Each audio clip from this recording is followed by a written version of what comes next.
Hello, I'm Kim Stafford, and I'm here again with PIMCO Group CIO Dan Ivison to give you an inside look at some of the recent discussions taking place within PIMCO's Investment Committee, or IC.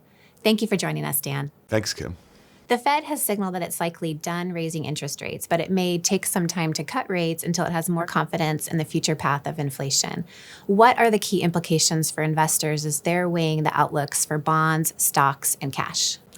Over the long run, we do believe that the fixed income value proposition still holds.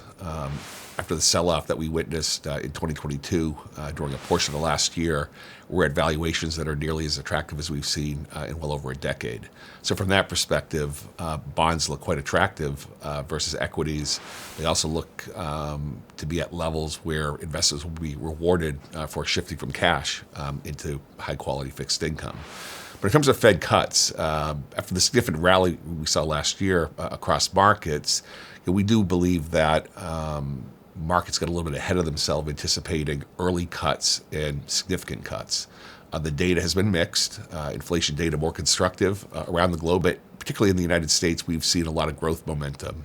Strength in just broad growth, strength in labor markets, even continued strength in housing markets. So we do think, although the inflation picture is improving, the Fed's going to be patient. They're going to want to see more progress on the inflation front or signs of economic weakening, or they're going to stay on hold, and they very well could stay on hold for quite some time. So the Fed is keeping rates elevated for now. What do elevated short rates imply for the investment opportunity set? In terms of sectors, again, similar dynamic.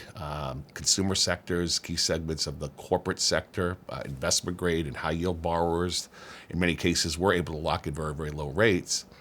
They don't have significant maturities coming for the next few years. But there are areas where we're seeing already a lot more rate sensitivity. Segments of the commercial real estate markets, the senior secured loan space, the private credit markets are almost entirely floating rate.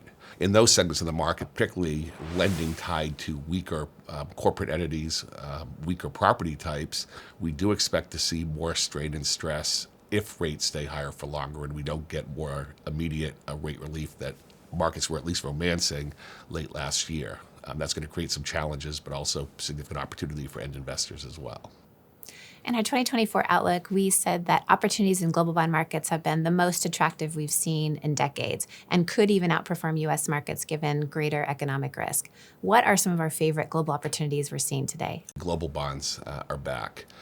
We've seen with the sell-off in rates around the globe and more economic fragility in some key areas of the opportunity set, not only attractive yields, but prospects for positive price performance as well. Economies like the United Kingdom, Canada, Australia, even segments of continental Europe.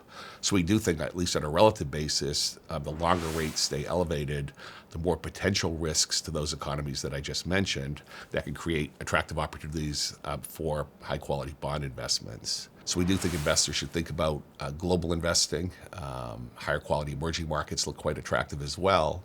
And then because we're not out of the woods yet in terms of central banks being able to engineer a soft landing, we do think that investors should stay a bit up in quality, focusing on some of the higher quality, at times a bit more complex segments of the bond market. We really like agency mortgages. We really like asset-backed securities. And then within the corporate areas, the fixed rate markets, up in quality tilts and investment grade on a global basis, even high yield corporate bonds, up in the higher rating categories look attractive to us as well. Then there's going to be some great opportunities across private markets. This repricing is occurring very slowly in response to higher rates.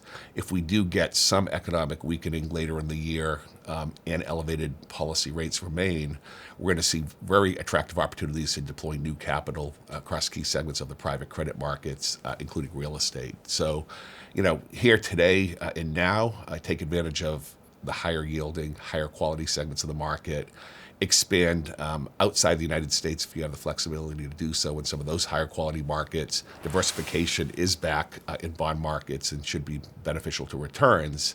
And then in the private segments of your opportunity set, be patient, but get ready for what we think will be some of the best vintages or vintage returns that we've seen in a very, very long time. Well, thank you very much, Dan. And thanks to all of you for joining us. We'll see you next time.